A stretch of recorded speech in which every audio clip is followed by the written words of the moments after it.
सभी वरिष्ठ नेताओं को मूल्यांकन किया जाना है। सभी लोग ताली बजा के भगवान की महाराज की पार्वती बने हर हर।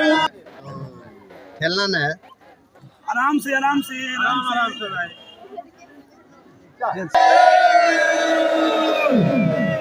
हो जाएगा। बस केवल 1 मिनट के लिए अभी उद्घाटन की गई, जो कि प्रशासन भी है।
कतारबद्ध तरीके से खड़ी हुई है और जय घोष का नारा लगाते हुए सीधा तस्वीर आप देख रहे हैं।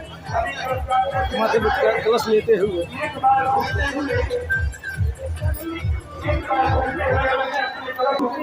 आप लोग कहाँ से आए कलश लेने के लिए? ठाकुरगंज से। आप लोग कलश कहाँ से आए हैं? ठाकुरगंज से। देखिए कलश लेके जो भ्रमण करते हुए सीधा तस्वीर आप देख रहे हैं। आप लोग कलश लिए हुए कैसा आनंद ले रहे हैं? बहुत।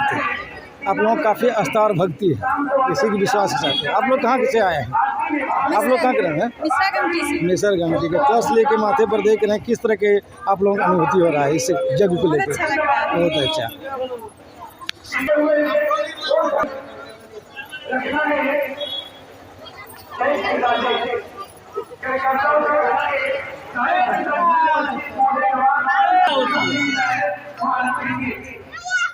कुछ को सिखा के हम लोग चले जाए।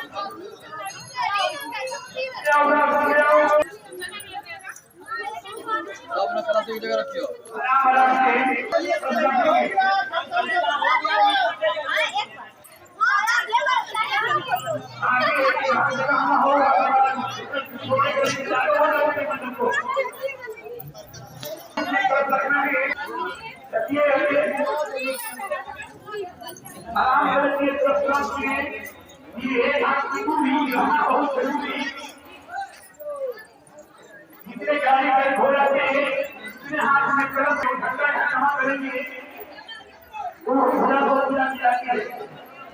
अपने अपने को मदद के दारू को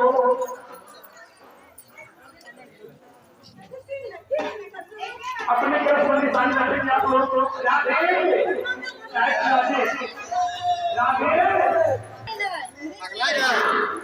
अगले कम से कम 100 आप लोग तो 24 नेशनल चैनल में आपके स्वागत है सर। धन्यवाद। और बाबा आप अपना परिचय दें।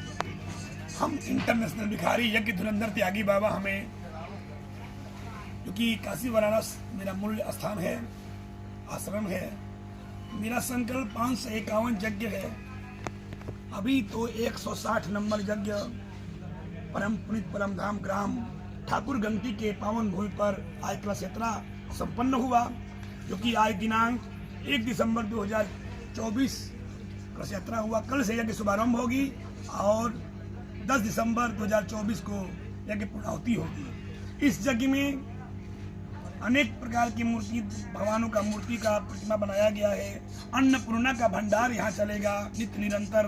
साथ ही दूर से आए हुए अतिथि के लिए रोटी, कपड़ा और मकान की व्यवस्था यहाँ की गई है, जो कि इस चैनल के माध्यम से आप सभी को क्षेत्रवासियों को, ग्रामवासियों को या प्रखंड वासियों को, राज्यवासियों को मैं इस क्षण के माध्यम से कहना चाह रहे हैं, आग्रह कर रहे हैं कि आप यज्ञ में आए और परिक्रमा करें, क्योंकि परिक्रमा करने से जन्म जन्मांतर का जो पाप है वो दूर होता है और पुण्य का उदय होती है। कहा गया है यानि कानि च पापानि जन्मांतरा कृतानि च तानि सर्वाणि नश्यन्तु प्रदक्षिणाम पदे पदे, यानी पग पग पर पाप का क्षय होता है, पुण्य का उदय होता है यज्ञ में परिक्रमा करने से। यज्ञ के माध्यम से हम लोग को परिक्रमा मिलेगा और एक दूसरे से मान लिया जाए 1 साल 2 साल 3 साल 5 साल जिससे हम न मिले हों अपने हित कुटुंब से, यज्ञ एक माध्यम जोड़ने का भी माध्यम एक यज्ञ है।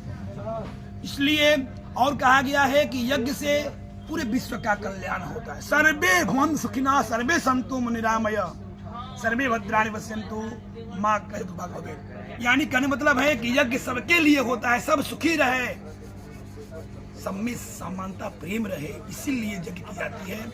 और यज्ञ के माध्यम से हम अपने भारतवर्ष को, पूरे विश्व को कल्याण के लिए, इस विश्व को हम 551 यज्ञ देना चाहते हैं अपने हाथ से। भगवान जहाँ तक पहुँचाएगा वहाँ तक हम पहुँचेंगे। ये तो मेरा 160 नंबर जगह है। हम इंटरनेशनल भिखारी त्यागी बाबा यज्ञ धुरंधर। आप तो घर से पूरे त्याग दिए हैं, तो त्यागी इसीलिए नाम है बाबा। और ये यज्ञ उपासना से क्या मोक्ष की प्राप्ति के विषय में कुछ बताइए। जब पाप का क्षय होता है और पुण्य का उदय होता है, जब पुण्य होगा तो मोक्ष मिलेगी ही। कहा गया है कि पर जोड़ आत्मा, यानी दूसरे को आत्मा से प्रेम करना ही परमात्मा का दर्शन है। यज्ञ के माध्यम से हम देवताओं को प्रसन्न करते हैं, आहुति डालते हैं, साथ ही नाम उच्चारण होता है, यज्ञ में मंत्र ध्वनि होती है, उससे मोक्ष की प्राप्ति होती है। कई प्रकार की व्यवस्था यज्ञ से हम लोग को मिलती है, जो कि हम लोग का कल्याण का एक मार्ग, मुख्य मार्ग क्या है, तो यज्ञ है। इसलिए कहा गया है कि भगवान कहते हैं कि सर्वधर्मान परित्यज्य मामेकं शरणं व्रज अहम त्वा सर्व पापेभ्यो मोक्षयिष्यामि मा शुचः। भगवान कहते हैं केवल मेरे परायण हो जाओ, सर्वधर्मान परित्यज्य, सबको छोड़ो, केवल मेरे परायण हो जाओ, तुझे हम मोक्ष प्रदान कर देंगे। इसलिए गीता के 18वां अध्याय में बताए हैं भगवान, सर्वधर्मान परित्यज्य मामेकं शरणं व्रज अहम त्वा सर्व पापेभ्यो मोक्षयिष्यामि मा शुचः। केवल मेरे परायण हो जाओ, मैं तुझे मोक्ष प्रदान कर दूंगा। और यज्ञ के माध्यम से हम लोग को प्रसाद मिलती है, उसमें पंचामृत की व्यवस्था की जाती है, जो कि पंचामृत पाने वाले को पंडित जी लोग कहते हैं अकाल मृत्यु हरणम सर्वव्याधि विनाशनम विष्णु पादकम पित्वा पुनर्जन्म न विद्यते, यानी उसको पान करने से पुनर्जन्म नहीं होती है, अकाल मृत्यु नहीं होती है। इसलिए यज्ञ के माध्यम से हम लोगों को ये व्यवस्था मिलती है। इसलिए हम त्यागी इंटरनेशनल भिखारी यज्ञ धुरंधर यज्ञ करना एक मेरा लक्ष्य है। अभी कितनी जगह पर आपने बाबा यज्ञ किए? ऐसे ऐसे हम यज्ञ 159 कर चुके हैं। 160 नंबर ठाकुर गंती का नंबर हो गया है। और इस यज्ञ के जैसे विश्राम होगी, 10 दिसंबर को विश्राम होगी, तो 20 दिसंबर को मेरा दूसरा जलभरी होगा, जो कि अभी तक पता नहीं है हम कहाँ यज्ञ करेंगे हम, लेकिन मेरा लक्ष्य है कि 20 दिसंबर को जलभरी करेंगे। खरखोदिया में व्यवस्था की जा रही है, वार्तालाप चल रहा है, खरखोदिया वगैरह पड़ता है, जो कि आज से 7 वर्ष पूर्व वहाँ यज्ञ किए थे हम 51 कुंडिये। लेकिन इन वर्ष हो सकता है कि 20 दिसंबर को खरखोदिया में मेरा कलश यात्रा होगी। मेरा जीवन ही यज्ञ है। अगर यज्ञ न करें हम तो हमको लगता है कि हम दुनिया में नहीं रह पाएंगे। इसीलिए मैंने सारा चीज को त्याग दिया जी। त्याग ही मानव का श्रृंगार है, हमारा नहीं, हमारा तो ये है। पूरे ब्रह्मांड का श्रृंगार क्या है? त्याग है। जिस मानव में त्याग नहीं वही मानव दानव है, जिस मानव में त्याग है वही मानव देवता है। भगवान के लिए और देवता के लिए कोई रूप नहीं होता है। प्रवृत्ति का नाम ही दानव है और प्रवृत्ति का नाम ही मानव है। इसलिए हम कहते हैं क्या कि त्याग ही मानव का श्रृंगार है। अगर आप त्याग करेंगे, तन का त्याग, मन का त्याग, धन का त्याग, तभी परमात्मा के पास जा सकते हैं आप। क्योंकि परमात्मा को प्राप्त करने के लिए केवल एक चीज की आवश्यकता होती है, इसका नाम प्रेम है। सबसे ऊंची प्रेम सगाई। प्रेम करोगे तो उसके आगे ना धन है, ना मन है, ना तन है। कुछ भी नहीं है। इसलिए परमात्मा से प्रेम करने का मुख्य मार्ग हमारे सोच से यज्ञ ही एक है। ये तपोभूमि जो ठाकुर गंगटी के देख रहे हैं बाबा, और यहाँ हमारे गवर्नर भी बने, लेकिन तपोभूमि का उसी का असर है कि जो है ठाकुर गंगटी में पहली बार जग हो रहा है, उसके विषय में देखिए, कई जन्मों का जब पुण्य एकत्रित होती है हम लोगों के ऊपर, तब हम लोग शुभ कर्म करते हैं। हो सकता है कि इस गांव में एक से एक विद्वान आए हैं, पुण्य एकत्रित उनका हुआ है, उनके नाती को पोता को ऐसा पुण्य एकत्रित हुआ है, तब तो ये जग कर रहे हैं। कहा गया है कि जब तक पुण्य एकत्रित होगी नहीं तब तक आपको जग करने को धर्म